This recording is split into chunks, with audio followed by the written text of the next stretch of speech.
What if I told you that history's greatest geniuses, Leonardo, Michelangelo, Tesla, had no special gift, that their only secret was a system that could transform any ordinary person into a creator whose works would astound the world millennia later? This system wasn't based on intellect or talent. It was all about understanding the three stages that separate the artisan from the creator, the apprentice from the master, the amateur from the genius. They called this path Aletheia, non-concealment, a process in which truth reveals itself when the mind and hands are ready to receive it. And when you understand how it works, you'll stop jumping from one trendy technique to another and become someone who can master any skill they want. But there's a price to pay. Learning this system will require you to accept something your ego hates to hear. Chapter 1. The Marble Block, Obsession and Failure. Our story begins in the dusty workshop of the great sculptor Lycodemus in ancient Athens. There lived a young man named Alexius. He was not the son of a craftsman or an aristocrat. He was a nobody, an orphan who swept floors in exchange for a bed and a loaf of bread. But Alexei had an obsession that consumed him from within. He longed not simply to carve statues, but to infuse soul into soulless stone. He could watch for hours as, under Lycodemus's chisel, a rough block of marble transformed into Apollo or Aphrodite. Every muscle, every fold of fabric, every curl of hair seemed alive. Alexei wanted this so much that it burned his soul, depriving him of sleep. At night, stealthily, he would take discarded pieces of marble and his crude, homemade chisels. He tried to replicate what he saw. He carved faces, hands, torsos. But his hands were dull and clumsy. The chisels would slip, leaving deep, incongruous scars in the stone. His creations were so ugly that they drew laughter from the other apprentices. He thought the problem was knowledge. He'd sneak into the library and, by the light of an oil lamp, pore over treatises on proportions, study anatomy from the scrolls of Herophilus, and memorize all the canons of Polykleitos. His mind was full of theory, but his hands remained barbaric. Knowledge didn't flow through his fingers. A painful year passed. Alexei remained just a boy with a broom and an impossible dream, his eyes dull from constant failure. Everything changed one sultry summer night, when Lycodemus himself found him. Alexei stood over yet another mangled piece of marble, trembling with despair.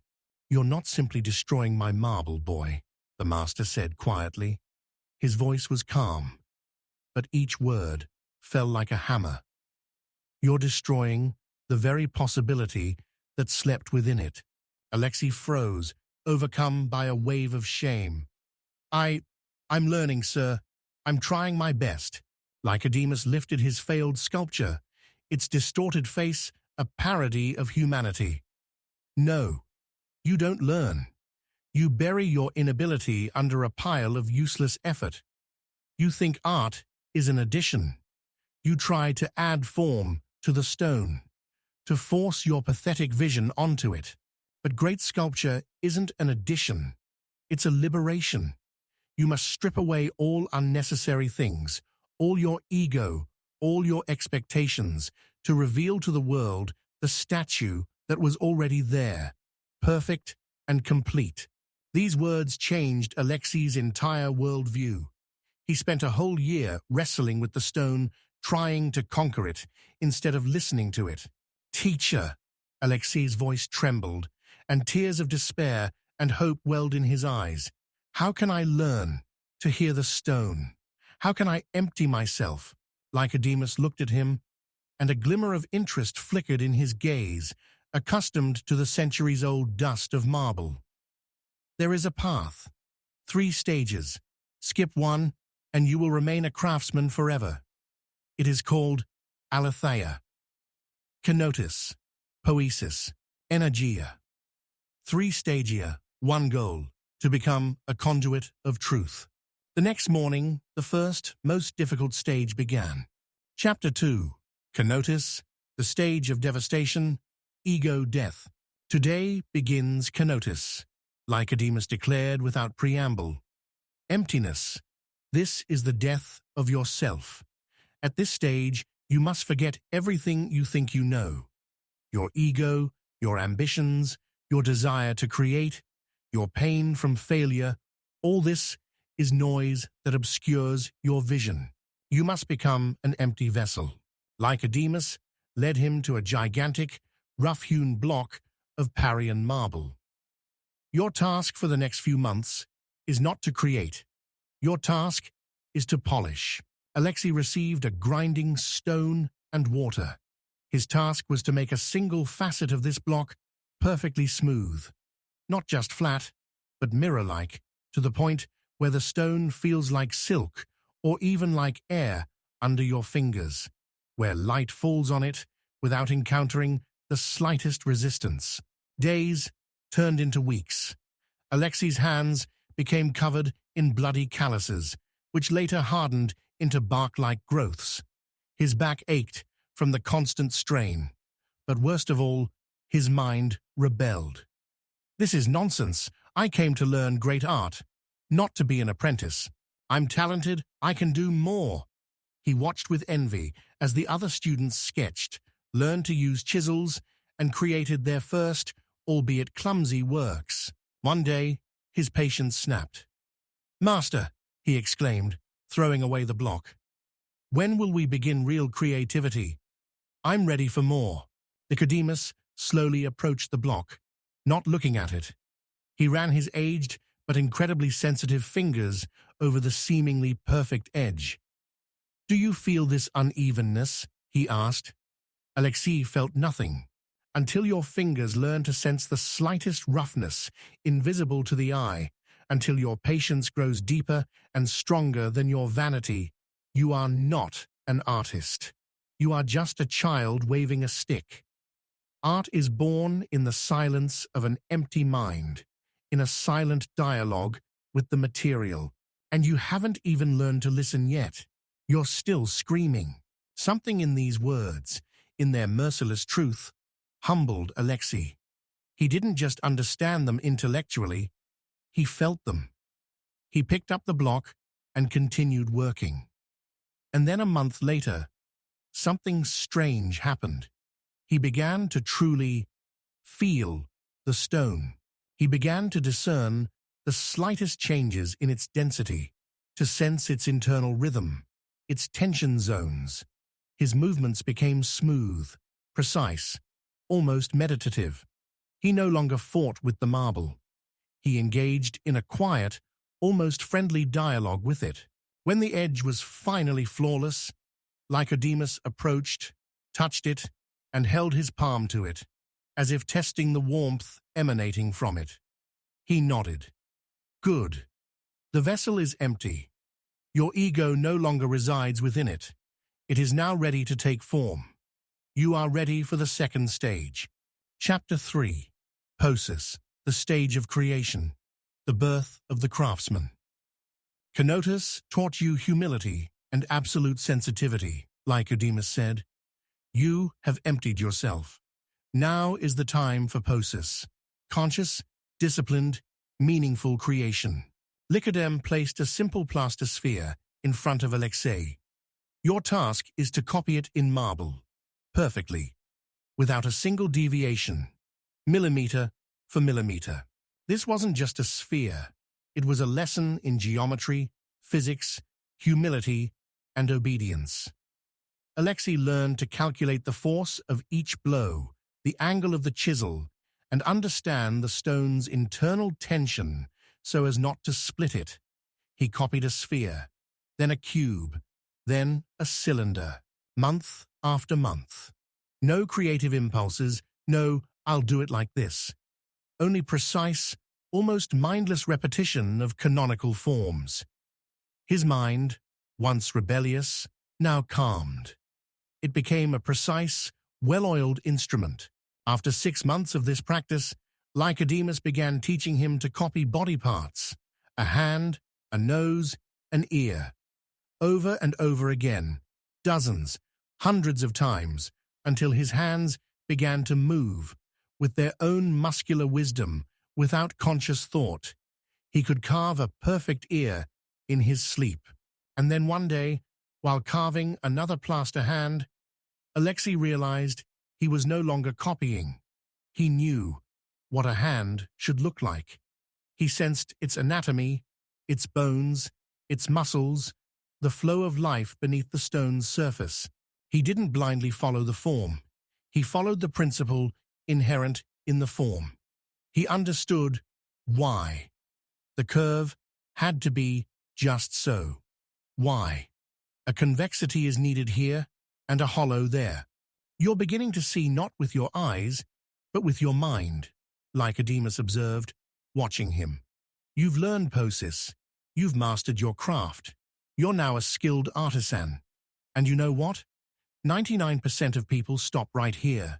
They become excellent copyists, their work flawless, but there's no soul in it. They're stuck in form. But you're ready for the final stage, the one where craft dies so art can be born. Chapter 4, Aletheia, the stage of revealed truth, a dance with silence.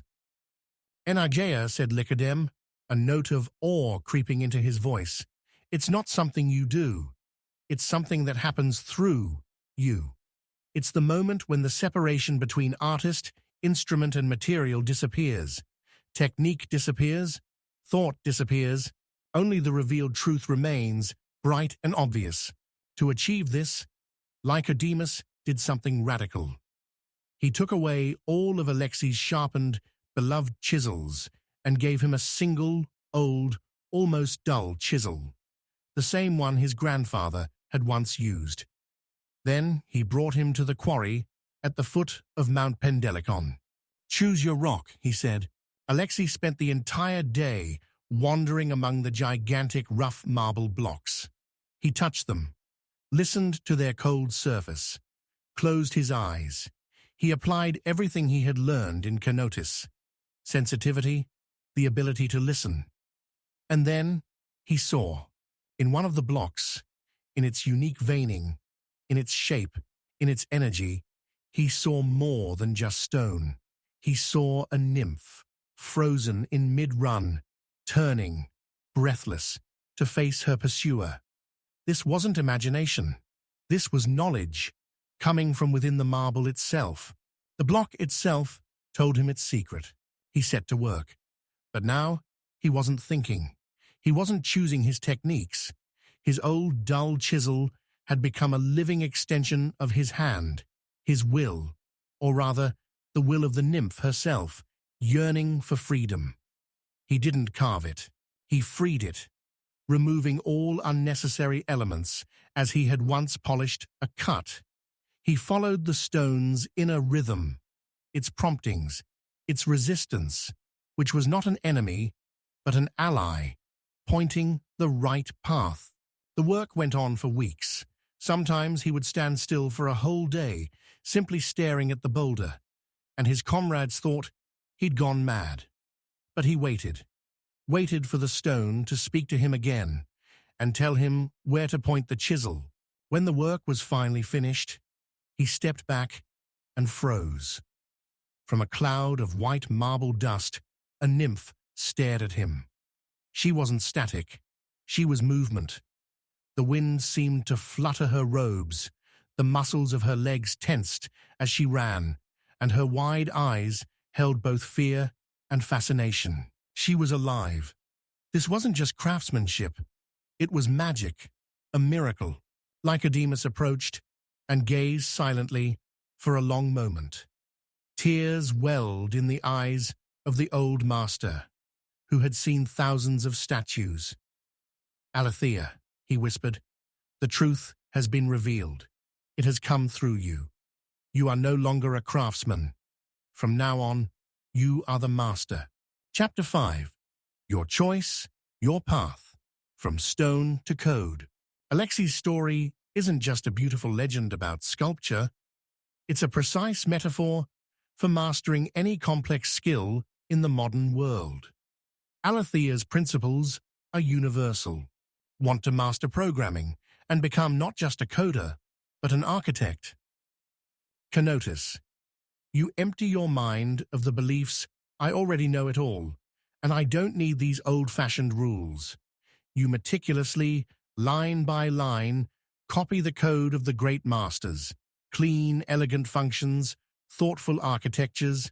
You study syntax until it becomes automatic, until it becomes your native language.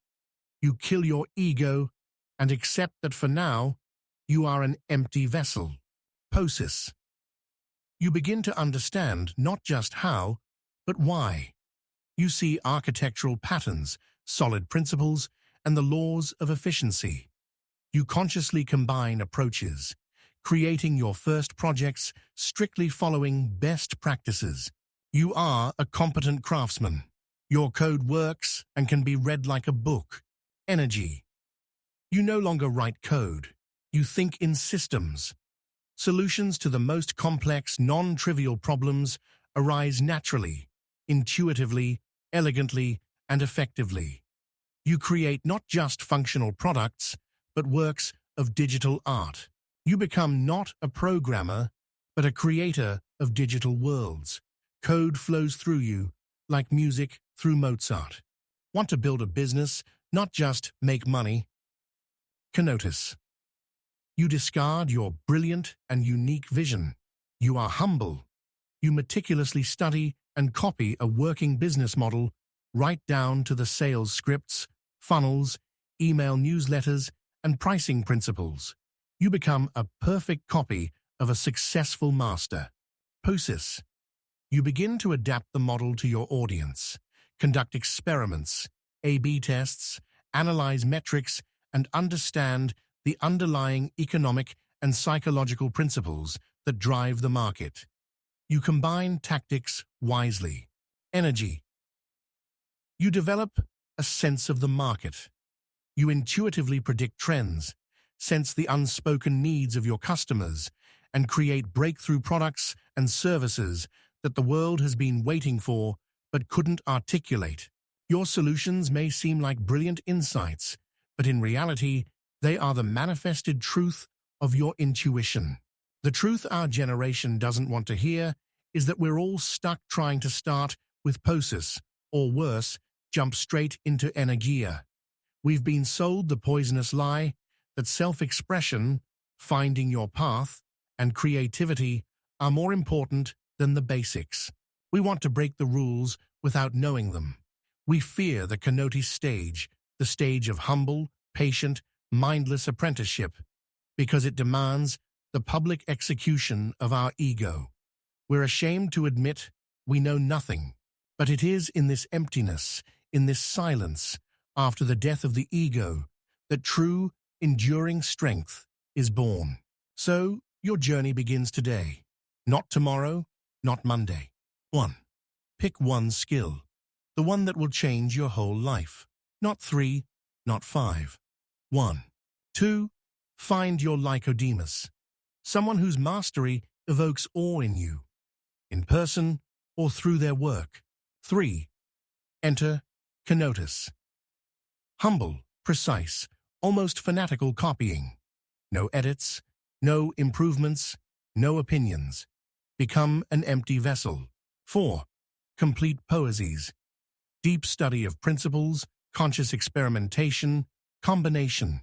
Become a brilliant craftsman. 5. Practice until Aletheia opens. Until the skill becomes second nature, and creativity is not an action, but a state of being. Until you become a conduit. The path of Aletheia is as ancient as the human quest for perfection itself. It has been tested for centuries. It works without fail. The question is no longer whether this system works. The question is, are you ready to shatter your vessel, overflowing with self-importance, and reassemble from the fragments a new one, capable of containing the infinite? Your future genius already slumbers within the marble block of your potential. You just need to learn to listen to its quiet voice and free it, layer by layer, removing all unnecessary elements. The path is open.